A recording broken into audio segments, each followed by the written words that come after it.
story for you, a little trivia. Anyway, because Bishop Gale did that, it's my turn to do the priesting.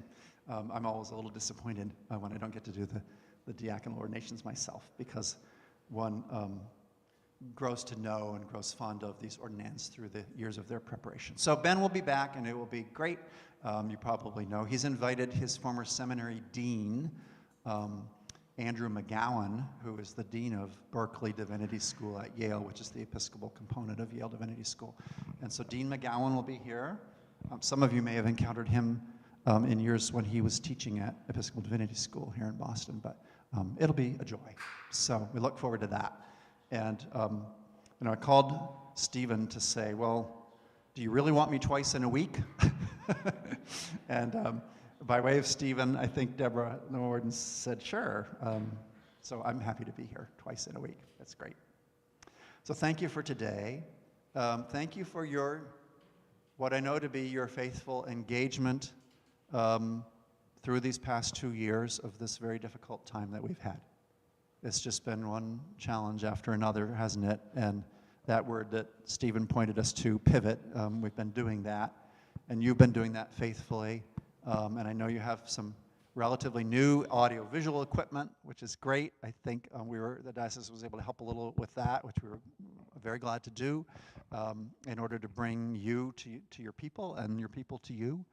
So you've been doing that, and in so many other ways, continuing, as I said in the sermon, to do the basics during these challenging times. So thank you for that. Word of gratitude to my colleague Stephen, your bridge priest. I never know where I'm going to run into Stephen, as he, in his retirement, is making his way around to different places where he can serve. And so I know you're grateful, as am I, to his time with you as bridge while looking ahead to what might be next.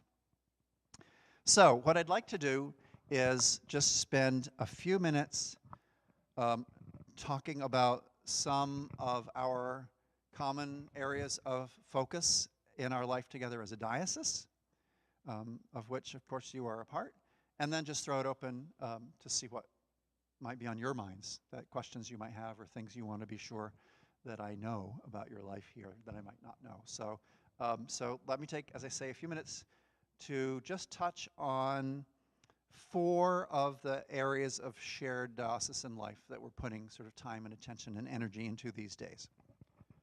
So one of them is our immigrant and multicultural ministries within the diocese. When I started making my way around as bishop, 7.5 years ago it started, and so in my first couple of years around, I was struck by the diversity of this diocese. And, that word sometimes gets overused these days, diversity, but we really do have a remarkable fellowship of Christians in the Diocese of Massachusetts in Eastern Mass. And so you have sisters and brother Episcopalians who are worshiping in Spanish, of course. We have about half a dozen Spanish-speaking congregations. You have cousins who are part of our diocese who worship in a variety of African languages. Down the road in Everett, there's a Dinka-speaking congregation. Those are the South Sudanese, right? And then in other places, Igbo, Kiswahili, so Kenyans and Ugandans and Nigerians, lots of Anglicans from various parts of the African continent are part of our life together. We have a Chinese congregation, as you may know, at the congregation. That's been there for a very long time. So it was so striking to me, and people will sometimes say, Bishop, tell us about current relationship with the Anglican, the worldwide Anglican communion. How's that going? And, that's a good question, and we could talk about that, but it's also true that we have the worldwide Anglican communion right here in our diocese. We have that kind of richness of that. And so it has seemed important to me that that we find ways to acknowledge that, not just as sort of, oh, there's this thing going on somewhere over there and we're delighted that it's happening, but to really make it more manifest in our lives, in our life together, on a more regular way, more integrated. I don't mean like 70s busing integration, but like what that word whole that I was talking about, integrated to make it more a part of us and us a part of them. So when we did a staff reorganization 3 years ago, there is now a staff person for Immigrant and Multicultural Ministries. That's Jean-Baptiste Ntagengwa. Some of you know Jean-Baptiste. So that's part of the work. And another part is actual work with current immigrants. So you may know that your fellow Episcopalians up in Newburyport, there's been a good bit of press around the St. Paul's in Newburyport in this last few months, had a wing of an old Christian ed wing. The church school rooms weren't being used, and so that whole wing has been devoted to 2 families of Afghan immigrants who fled Afghanistan at the time of the U.S. withdrawal. And so that's a very active immigrant ministry that's happening on our behalf at St. Paul's in Newburyport. Out in Framingham, on the west end of our diocese, there's an organization called Progente. They work with Brazilian immigrants, teaching English and doing after-school programming and that sort of work, accompanying them through immigration process. So we think that that's important. In the scriptures, there's lots of passages about how we treat those from another land, and reminding us that our forebears, the Hebrew people, were wandering and they were the stranger, right? And how they were welcomed or not welcomed mattered in the story of God's people. So we think this is an important thing for us to do, and that's happening. And there are, by the way, one of the things Jean-Baptiste has been doing lately is a number of times in the year, about half a dozen times, that office is sponsoring sort of multicultural celebrations, and because it's COVID time, they've been online, so they're actually quite accessible. So, for instance, at Epiphany in January, there was a multicultural Epiphany Three Kings celebration, where the readings and some of the music and some of the stories that are offered are stories from some of these other cultures of Anglicans in our midst. So watch for those announcements of those events. A second area of work in our diocese, a focus that would not be surprising to you, because it's us being a part of the wider work in the world around us, is work around anti-racism and finding the ways that each of us in our own hearts, as well as those of us in our institutions, engage with ever greater awareness of and commitment to the work of anti-racism in ourselves and in our church and in our world. I'm just going to romp through really quickly that we have a Racial Justice Commission that was revitalized in our diocese about a year and a half ago. And they have 5 subcommittees, and I'm going to tell you what they are, not because committee structure is interesting, because generally committee structure is not interesting, right? The reason I'm going to romp through them is it gives you a sense of the scope of the work that's being done and how this plays out in different ways, okay? So the first task force is on accountable structures. So they're looking at hiring practices and the makeup of committees in our diocese and search processes and other things that are in the structure. The second team is specifically focused on support for communities of color within our diocese, clergy and lay leaders, people in the ordination process, making sure that we don't unintentionally have barriers in our ordination process to full inclusion. Sometimes those things creep in without us even realizing that we have such barriers. So support for those communities in the ordination process, and some direct support to the 7 historically black congregations in the diocese, as well as the immigrant communities that I talked about earlier. Third task force is on financial resource allocation, so it's looking to see how our diocesan budget priorities reflect this commitment that we're making. A fourth task force is on history, and I'll come back to that one in a minute. So that's looking at places where where there might be stories that we need to know and need simply to acknowledge as part of our history. And then the fifth one is a task force on resources for local communities. Some of you may have been part of some of the study groups. Sacred Ground is one that a number of congregations have been doing, and others. So this is resources for study, engagement, and liturgy, etc. The fourth one I just said I would come back to around the task force about history. So let me tell you a quick story of a thing that has struck me. How many people have been down to St. Paul's Cathedral on Tremont Street? So most of you. Yep. So you can picture it in your mind's eye, right across there from the Common, and it's Greek Revival in the architectural style. So it has those Greek columns, 6 big Greek columns. St. Paul's was built in 1820s. It was not built to be the cathedral of the diocese. Most dioceses didn't have cathedrals until the late 19th century. So it was built just to be a parish church, and the folks who were members there wanted it to look different and kind of important, and so they wanted a different architectural style. So if you can picture, picture King's Chapel, which later had columns added to it but didn't have them originally, or picture Old North Church, something that's sort of simpler and colonial. So St. Paul's folks said, we want this to look important. We want Greek Revival.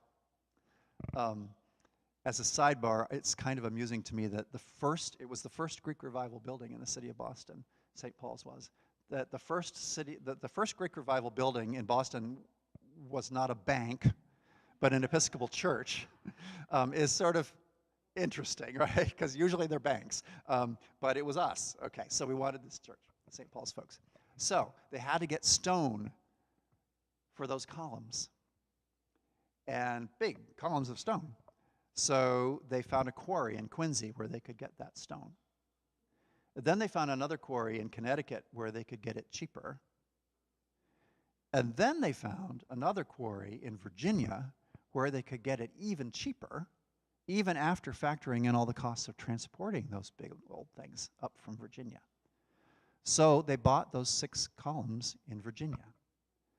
And I think I probably don't need to tell you why in 1820 stone columns from Virginia were cheap, right? Because they were quarried on the backs of slave labor. And so it's so easy for us in the North to think that we didn't really participate in that economy, right, in the slave economy, or didn't benefit from it. But from time to time, we discover that we did, right? Now, it's a long time ago, absolutely. And yet, it's just important to acknowledge, because a thing can't be healed until it's named.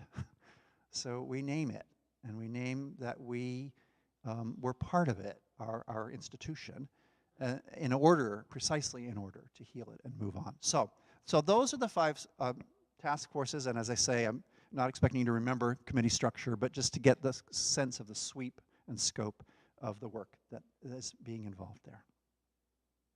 A third focus of our work together is we've been talking about collaboration for a long time, and frankly, sometimes we think of it as an adaptation or a solution to a problem, which is to say our congregations are getting smaller, so it's important for us to collaborate with others for critical numbers to do things, and that's true.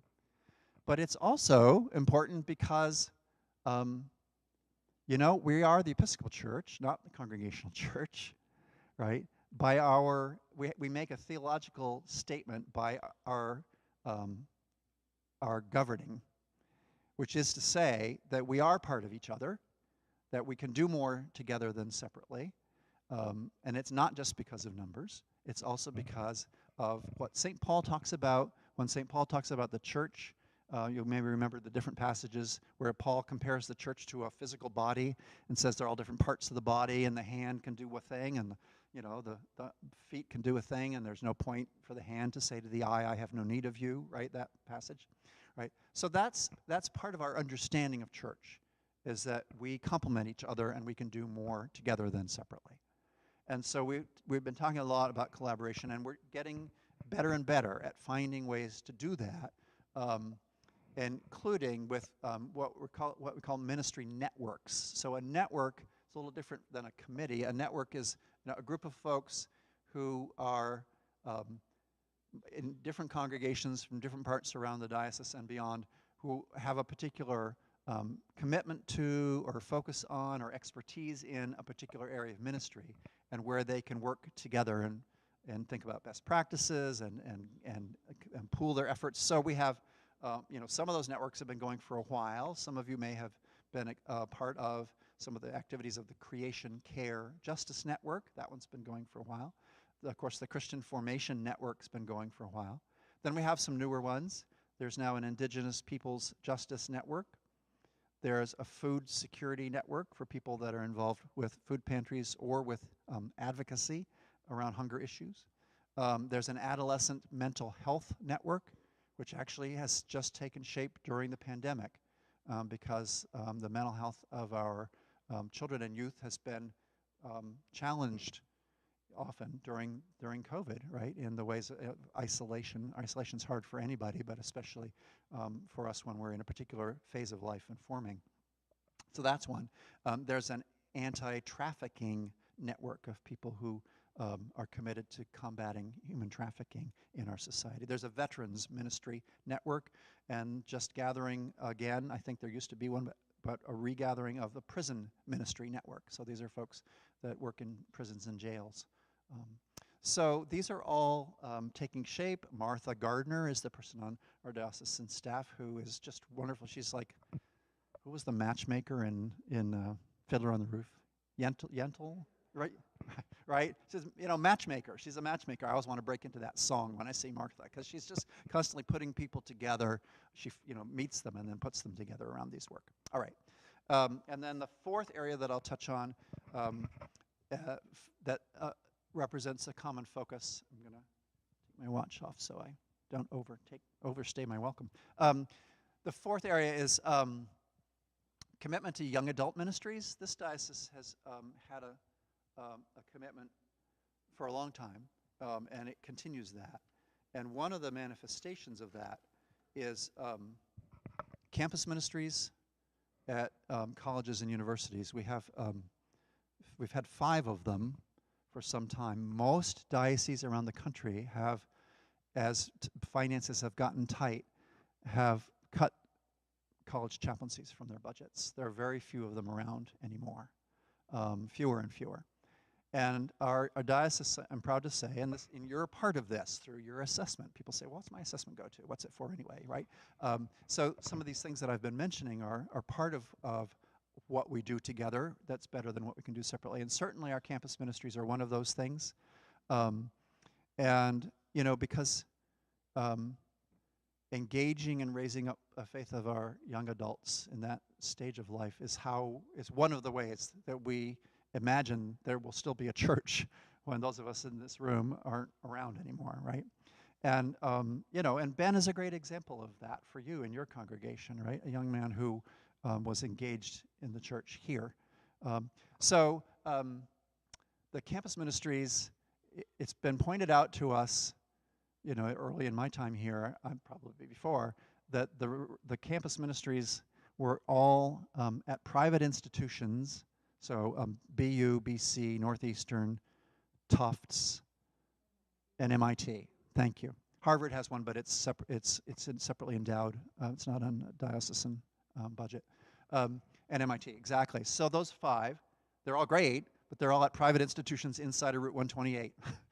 And some of your cousins in congregations outside of Route 128 not infrequently point out that it's really important, if we mean it when we say we're all a big diocese, that we also pay attention to places like, Shirley and Sharon and Orleans and, wherever. So just in the last 2 years, we have launched a new campus ministry at University of Massachusetts in Dartmouth, down on the south coast.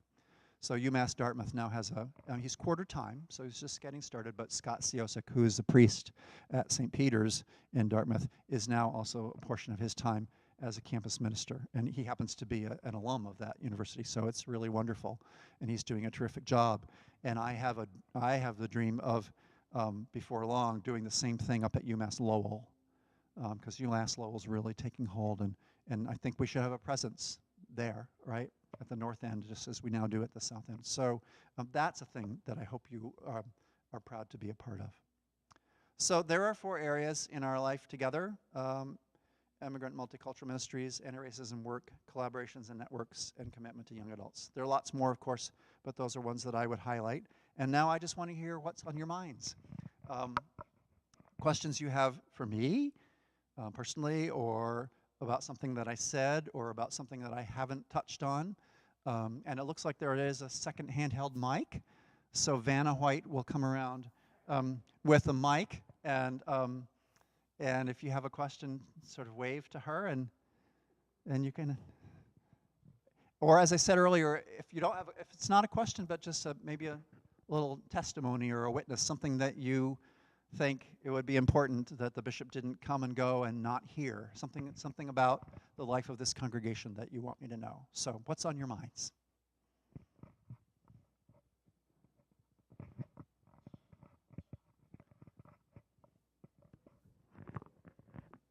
Good morning. Good morning. My concern is, having been on the vestry a number of times, that our numbers are very low here, and I'm really, really concerned. They're low because we've unfortunately lost some people. Some people are in nursing homes and can't be here. That's my constant concern. And our office group here works so hard for us to keeping everybody together, and everyone pulls together, but that's really my main concern now going forward. Yes. Well, I trust it won't surprise you to know that I don't have a, secret solution that I wait until I arrive to unveil, but a couple things to say. You're not alone, of course. Probably a majority of our congregations are facing diminishing membership numbers. Not too long ago, we passed a milestone that you all passed a while ago, which is to move from full-time to part-time clergy. So well over half of our congregations now have part-time rather than a full-time clergy person. So that period, the era where we just all assumed that every church would have a full-time priest is simply not the case. And in fact, our diocese is well behind others in that milestone. So, that has a lot of implications about how we organize leadership in our congregations. It means lay leaders step up more. It means that the kinds of collaborations that I was talking about before become important, and sometimes we're encouraging some congregations in some places to think about leadership, sharing clergy leadership. But I think underlying your question is, how do we get more people? Usually people will ask that question, Bishop, what's the secret? There's not a secret, right?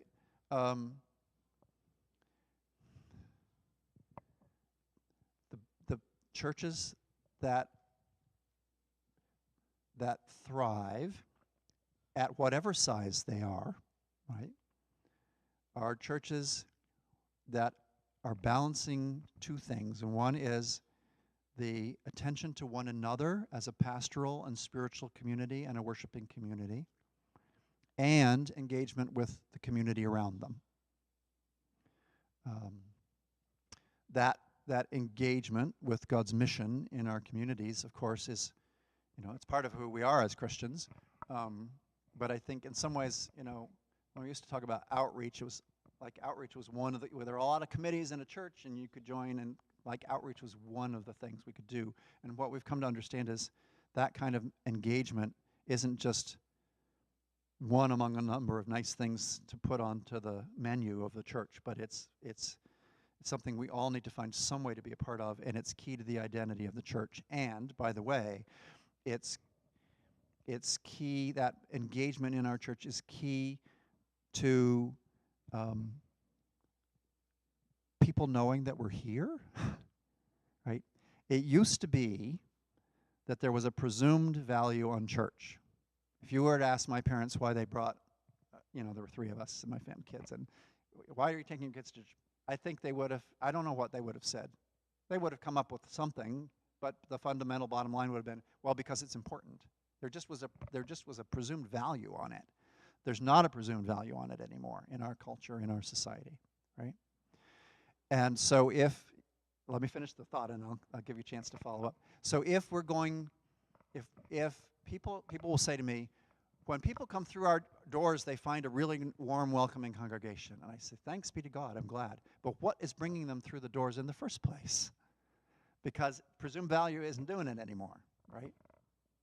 and even all the best kind of, evangelism materials or signage or whatever. I mean, those things are all important, but what's bringing people in the doors of churches is that they see that church is engaged in the community in ways that are important to them as well, so they're seeing an alignment, and especially young adults.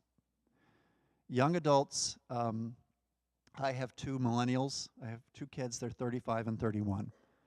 And in that generation, again, there's no presumed value, but what there is a presumed value on doing things that matter, on engaging with things larger than themselves. This, I think, is really good news, because many of us in this room are old enough to remember how in the, was it 70s, it was called the me generation, right? Whatever generalizations are probably a little bit insidious, but there's usually some kernel of truth. So if there was a kernel of truth, there was a kind of inward-looking, self-centeredness around a generation 30 years ago. If there's a generation now that wants to matter and engage, I think that's good for the church, as long as we're doing it and can bring them in. So there's no secret about our numbers. COVID, of course, has further aggravated that, and we could talk a little bit about that, but it looks like you have a follow-up you want to.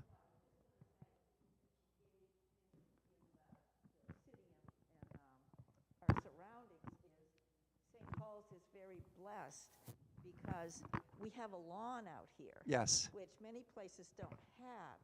So last summer, we gave our lawn away for a big celebration, so people really know we're here. Perfect, thank you, and keep that up. And it's not, that's not going to flip a switch where all of a sudden, you're going to have, a huge flood, but that demonstrably is the way that people in a community get to know that you're here and that you care about the community around and not just about one another. Not that caring around one another is not important, but you know what I'm saying. That's not the way that new people get engaged, especially the young adults. So keep at that. COVID, as I say, and you very well know that our numbers have gone down even more, and it remains yet to be seen what happens when we're fully regathered. Although the video capacity we now have, you mentioned, that you have a lot of shut-ins, and, that's one of the blessings, actually, of COVID is now, we've all, right, does the Bible say? Jesus almost said, the shut-in you will always have with you, right? Right? Not quite, but almost. Right, so we've always had folks who couldn't make it to church, and we did our best maybe with some visits, but now they're able to participate in our life in a different way, and we in theirs. So that's a great gift, actually, that we can, in some ways, renew our sense of belonging to and with those folks. But keep at it. I wish I had a secret formula. I don't. But it's us being the best us that we can be. The last thing I would say is, it's okay not to be exactly what we once were.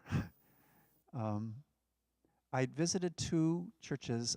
They'll rename, well, one of them will remain nameless. So I visited a church, and their numbers had gone, and they were so anxious about this full-time clergy thing that they had cut everything else on their budget except the priest's salary so they could have a full-time priest. So there was no custodian and, no secretarial support, nothing. And the poor priest was like running around doing everything and exhausted. She was exhausted. She was demoralized. People were mad at her because she wasn't doing everything as well as they wanted to. But they were so afraid that if they didn't have that full-time priest, that they wouldn't be like somehow a proper church. And so the whole place had this sense of anxiety and disappointment. And then the very next week, I went to another church, I'll name this one, which was in Methuen, and St. Andrews, I believe, which, like you, had a part-time priest for a long time. They had a bivocational priest, in fact. Joe Wilkes was their priest, and he was an oral surgeon. He finally retired recently, but he was an oral surgeon and a priest. Yes, exactly. So he worked for them. He served them 8 hours a week, mainly Sunday, and then a few hours of pastoral care and preparation of sermon in the week. And the congregation was small, but so vital. I so enjoyed the visit. They were joyful. They didn't have 15 outreach things. They focused on 2, right? The 2 that really mattered that they could do. They just had aligned who they were and what their resources were in a way that made them actually really vital. And so it just was a reminder to me that small really can be mighty. It's a cliche, but so it's a both and. Keep at it, keep trying, and also just allow the Spirit to work with who the Spirit's here working with. Sorry, that was way too long an answer to your question, but you're more than welcome. What else is on your minds? This is a very personal sort of a kind of a thing. There's a member of our congregation who was also a member of the Diocesan Council, Karen Gibson Mueller, whom I'm sure you know. I do. She is very ill, and I would appreciate your prayers and the prayers of people downtown who knew her. Thank you. Actually, I didn't know she was ill, and I knew this was her church, and I was sort of imagining to see her today when I arrived, and was going to ask about Karen. So I'm sorry to hear that, and I will gladly, because we miss her. Yeah, she was on council. Was she also maybe on Commission on Ministry? Commission on Ministry, yeah, exactly. So yes, I remember her well, and sorry not to see her, and I'll be grateful to find out how I could reach out to her. Thank you for that.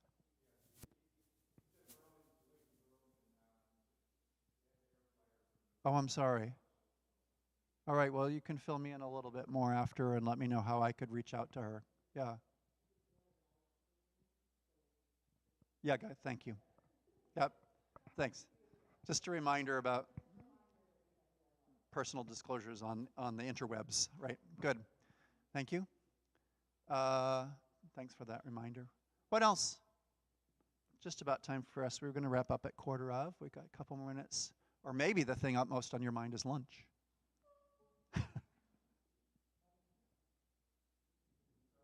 Yes, please.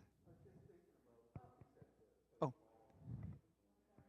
No, the mic is coming so the people at home can hear you. Yep. I was just thinking about St. Paul downtown. You said it was 1820. Was it probably one of the first American Episcopal churches in that area at the time? I mean, because the Revolution was just before that. I mean, so they must have started the American. Right. So the Episcopal Church became independent. Yeah. Alongside of political independence. Yeah. So, I mean, arguably, the other churches in the neighborhood, notably Old North, just formerly Christ Church, existed. But you're right, it would have been one of the first that was new in the newly independent period. Right. Absolutely. Yeah. And then it would have been, oh gosh, when was the Unitarian movement? A little later in the 19th century, when King's Chapel, when we lost it, right, when it became Unitarian. That story. I mean, there are churches all over New England that were originally, most of them congregational, and then occasionally Episcopal churches that became Unitarian. So, but yes, you're right. It would have been one of the first, and that probably was part of their thinking when they were trying to think of a different architectural style. That's what I was thinking. Yeah, that's interesting. They probably wanted to kind of get away from the old Anglican style. Yes. And create their new image for a new church in the new colonies. Right. Yep. And yes. And as I said, they clearly wanted to project sort of importance a little bit with the architectural style. Another interesting thing about the architecture of that church, St. Paul's,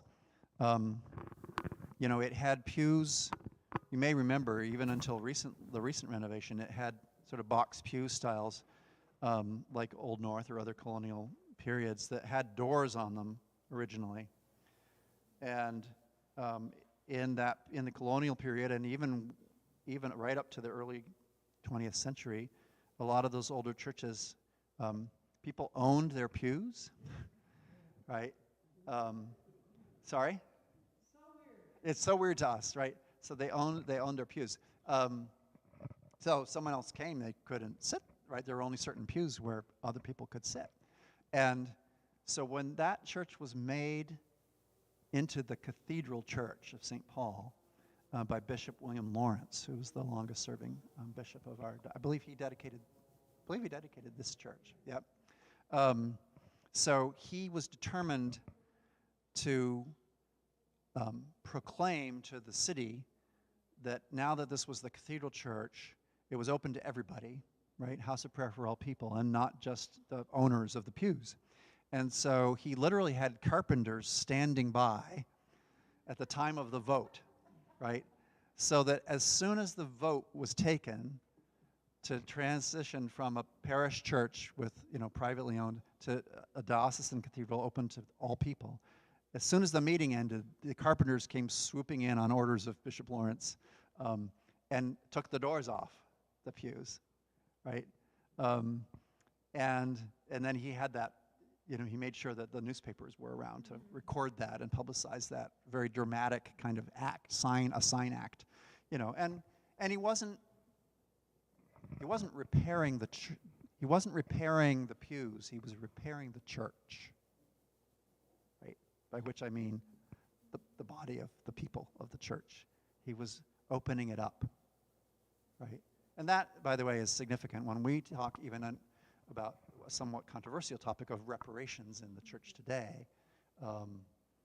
What's important to understand, and we figure out the conversation. There's no foregone conclusion about how that might be enacted. It should be enacted in ways that address the systemic problem, not just an individual problem. But my point is this word repair, right?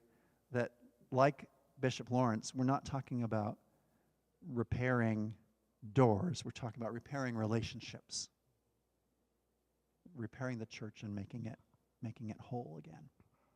Anyway, yeah, thanks. Sorry, that came off the architecture. Sounds like you have an interest in architecture. Okay, friends. Sorry, was there another? Oh, please, go ahead. I'll be brief. Natalia Baldiga, Middlebury College, class of 91. Awesome, thank you. Go Panthers. So I'm really grateful for your both and response, because I think that the anxiety that I feel and share with others is so much energy is going into surviving COVID and then the attrition and everything else that we're in, that it feels like this catch-22 where to survive we have to reach out, we have to do more, but so much of our energy is right now focused on surviving, on hunkering down and trying to get through. And so thinking about the scale of things and the realities of who we are, I have these grand dreams of like, I want to house, an Afghan family and do all these wonderful things. And the fact is that where we are right now, we're not capable of that at this time. But remembering that we can, sort of scaling back the dreams and thinking, what are the small ways we can continue to reach out, share the lawn, look for these initiatives that we can do small things.